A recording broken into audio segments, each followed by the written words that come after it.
basic services are being basic care basically accept that they try to teach you some laws and ఎప్పుడో పుట్టుకతో అన్నీ నేర్చుకున్నాం కొన్ని అనుభవాలు నేర్చుకుంటాం కొన్ని ఇతరుల ద్వారా నేర్చుకుంటాం నేర్చుకున్న అనుభవాలే మారుతుంది తర్వాత పుట్టుక నేను నేర్చుకున్నాను బట్ ఇప్పుడు ఏమిటో learn something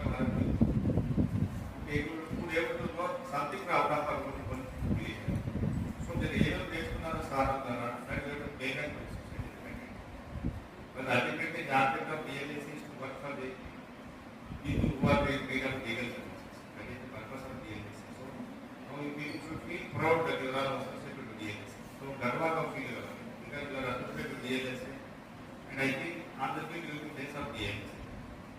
So whatever you learn, being rendering services at DLS.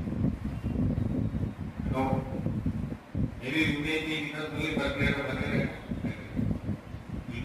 are great of again.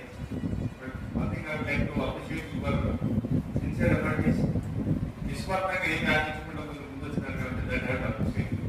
This work